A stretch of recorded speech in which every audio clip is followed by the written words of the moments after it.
The Motorhome channel, sponsored by Adrian Flux Insurance.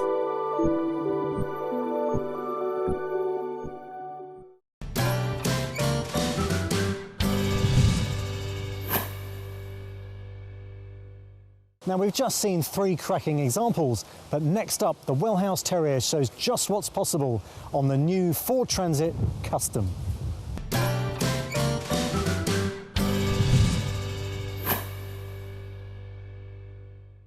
The Wellhouse Terrier caused a real stir when it launched at last October's NEC show. Since then, a special edition has been launched in 4 exciting new colours. We've got the red one, the Rosso, on test today. Now, the first thing to notice about the Wellhouse Terrier is that it's based on the Ford Tourneo Custom. This is the people carrier size version of the new Ford Transit and offers significant benefits over other base vehicles like the Volkswagen T5. One of those benefits is actually how much it costs. This is significantly less and the kit list is so much bigger. So let's get right inside and see what you get for your money. Now, these 4 special editions are up-spec'd from the standard Terrier. You get alloy wheels, the up-rated 155 PS engine, and this fantastic interior which matches the external look. So in this instance, in the Rosso, we have the red infills on the leather upholstery and the high gloss cabinet work finished in red. Everything combines really beautifully with the 2-tone greys on offer inside the vehicle. I think this ambience is spot on. Now, the Terrier is a lovely place to be in its normal configuration with the roof down and you're just sitting in the back enjoying the view. But if you want some extra space, then you just unclip the pop top, up it goes, and suddenly you get all this extra headroom. You can unzip the side panels and the front panels to let the light come flooding in. And if you want even further flexibility when you're out on the road, then you can specify a double bed in the pop top too. By rotating the front seats, you can make the lounge an incredibly sociable area. You can move the sliding seat bench to and from very easily, and a table attaches on a rotating arm so that you can have 5 people eating together. Now, the catering facilities are quite basic. You get 2 gas rings and a sink to wash up in, plus a compressor fridge underneath, so you can keep things fresh while you're on the road. Let's be honest, you're not really going to be using this kitchen to be coming up with things like a Sunday roast. If you're using this vehicle for leisure support, so you like walking or cycling or doing other things where you're coming to and from the vehicle, then it's going to be perfectly adequate. The sliding seat bench converts into a spacious double bed using the standard rock and roll bed configuration. It's got plenty of support, certainly spacious. In fact, looking at it, I'm quite tempted to get my head down right now.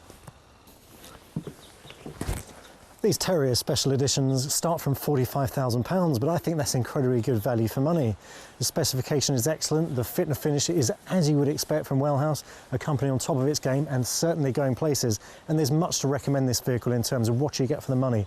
I love the colour scheme, the way it's all been integrated. If you're into like retro styling, you want some extra goodies on the kit list, then the Terrier Rosso or one of the other 3 special editions could be right what you're looking for.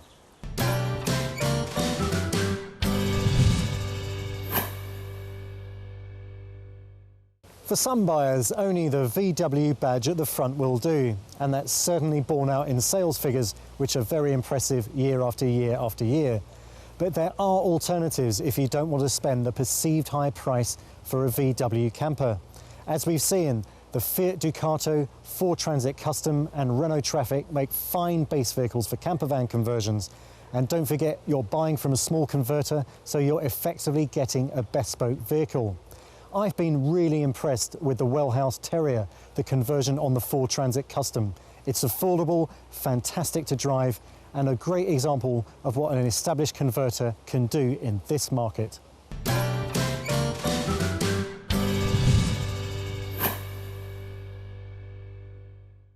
Now, fans of classic VW campers, don't worry, there's still time to get your fix of Type 2s, tin tops and split screens. We recently visited a company that restores these classic vehicles, sourcing them from all over the world and giving them the TLC that'll keep them touring for many years to come.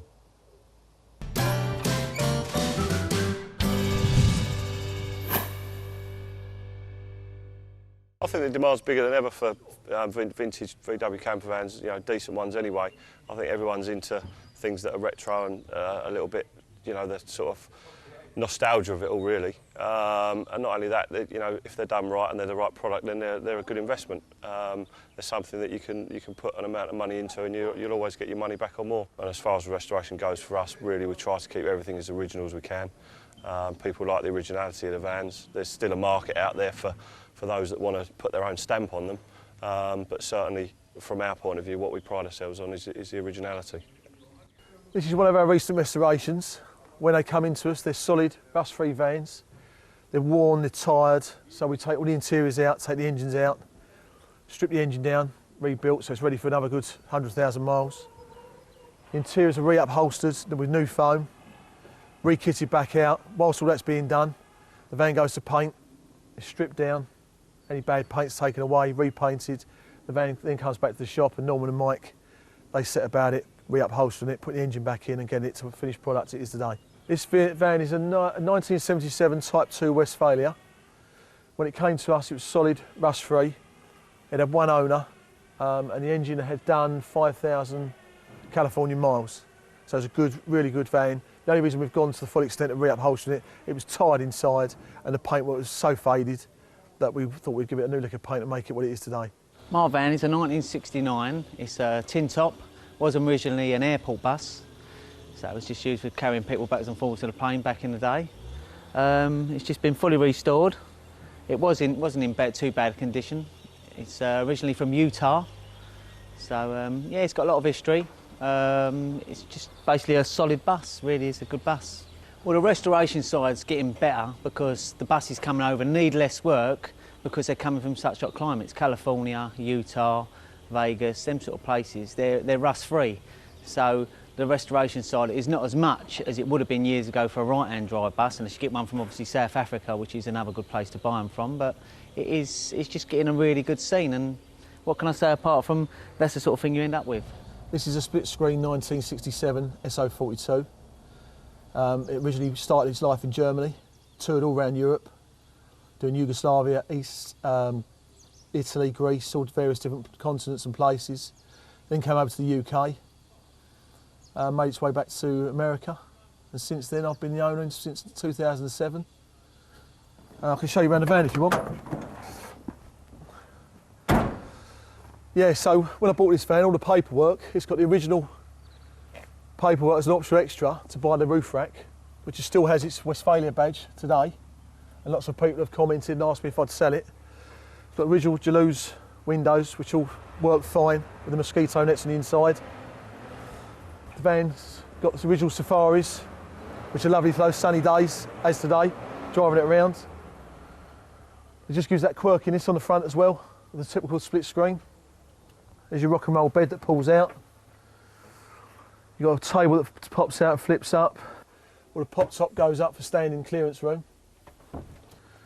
You've got your wardrobe with a mirror, small as it is, but it's functional, it works when you're away little camping trips. You've got the original cooler, the original egg box and plate that came with it.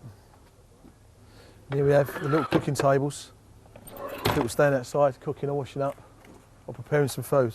If you're looking for a real bit of nostalgia, a real bit of history, your 1967 SO42 is definitely the camper van I think to be with. I would advise anybody to take on a camper van project. First and foremost, it's an investment for the future. It's something that you know is a sound investment financially, and it brings you into a community that's very family orientated.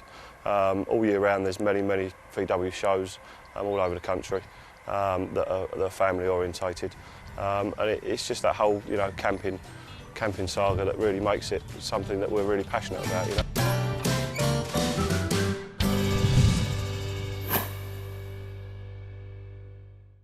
And how about that for a fantastic, nostalgic look back at how the iconic camper van brought this fabulous pastime to the masses in the 60s, 70s and 80s. Sadly, that's all we've got time for on this summer special edition, but we'll be back with a new series of the Motorhome channel soon. In the meantime, you can keep in touch with us via our website or on Facebook. Until next time, bye-bye and tour safe.